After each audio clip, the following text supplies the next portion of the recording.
His White House to Main Street tour back to Ohio today. The focus will be on jobs and the economy. So what do folks from the Buckeye State want to tell the Commander-in-Chief? Joining me are a panel of Ohio, and I believe an Atlanta resident as well. Michael Baggy is co-owner of a small trucking business. Mal Mixon is CEO of a large firm that makes home medical devices. And Chuck Shamblin is a former IT manager who's been unemployed for over a year. Good morning to you, gentlemen. Good morning. Good morning. All right, Michael, let me start with you because you run this small trucking company. What would you tell the president if you could see him face to face when he comes to Ohio today about creating jobs?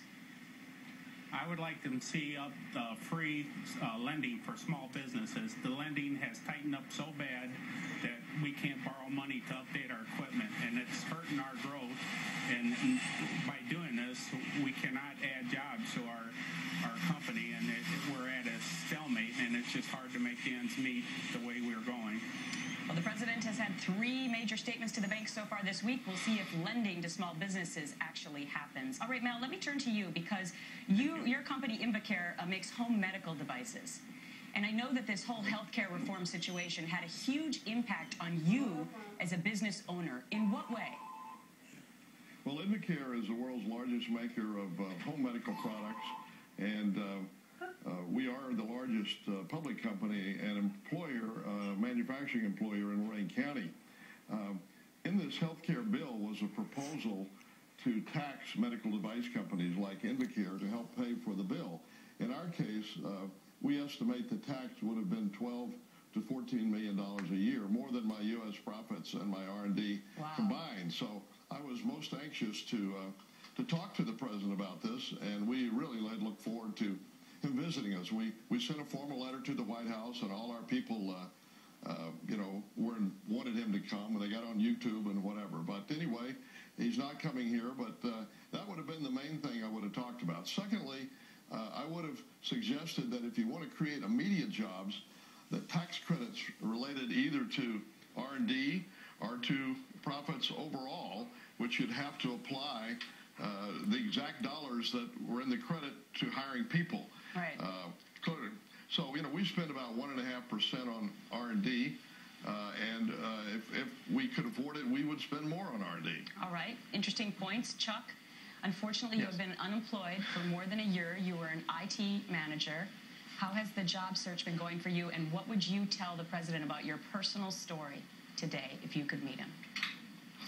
Well, unfortunately, the job search has not gone very well for someone in my position around here.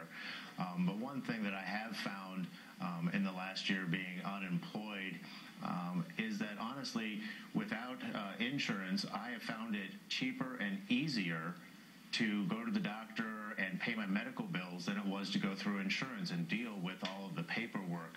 So what I'm looking for is, how do we simplify that healthcare financial process? It's just not healthcare reform, it's the healthcare payment or financing ability. Right. And like I said, so you would have been one of those people possibly that would have been fined if healthcare reform had passed for not buying into the insurance process then?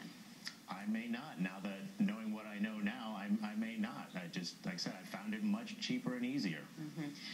Let me look at a poll. I want all 3 of you to look at these results. The question was asked this way to Americans. Would they vote to re-elect President Obama in 2012?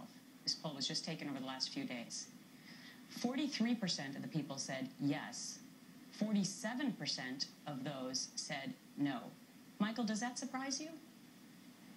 No, it doesn't. The people elected Obama, President Obama, to create jobs, and it's more on healthcare right now, and we need to create jobs. Jobs is the most important thing right now. That is first.